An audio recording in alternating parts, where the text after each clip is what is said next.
আহা তোমার সঙ্গে প্রাণীর খেলা।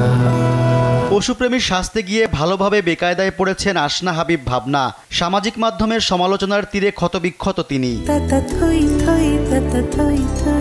ভাবনা মূলত মাঝারি মানের জনপ্রিয় একজন অভিনেত্রী। ছোট ও বড় পর্দায় অভিনয় করলেও কাজের মাধ্যমে সেভাবে নিজেকে মেলে ধরতে পারেননি। ব্যক্তিগত জীবন নিয়ে চর্চায় থাকেন প্রায়ই। শুধু তাই নয়, নিজেকে সুশীল নাগরিক প্রমাণের চেষ্টা করতে গিয়ে মাঝে মাঝে বেফাঁস মন্তব্য করে বসেন, যা তাকে বারবার সমালোচনার সমুদ্রে নিক্ষেপ করে।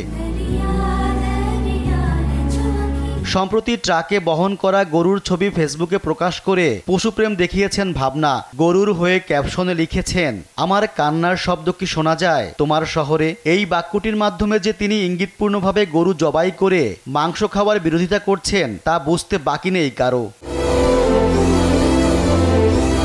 ভাবনার এই পশুপ্রেম ছুঁয়ে যায়নি নেটিজেনদের মন, বরং তাকে সবথেকে বড় হিপোক্রেট বলছেন তারা। কারণ তিনি নিজে বিভিন্ন রেস্তোরাঁয় মজা করে মাংস খাওয়ার ছবি সামাজিক মাধ্যমে প্রকাশ করেছেন। তাতে দেখা গেছে বিফ স্টেক সহ বিভিন্ন পদের খাবার সামনে নিয়ে পোজ দিচ্ছেন অভিনেত্রী।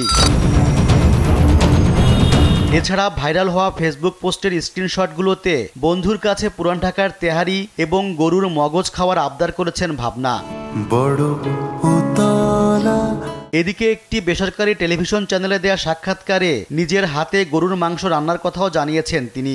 আমার বাসায় কিন্তু সবাই হচ্ছে গরুখোর, মানে সবার ফেভারিট হচ্ছে গরু, specially my father.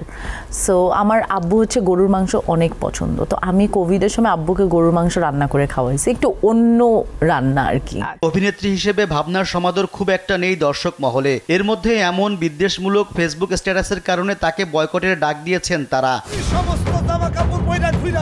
Rezwan Siddiqui, দেশ টিভি।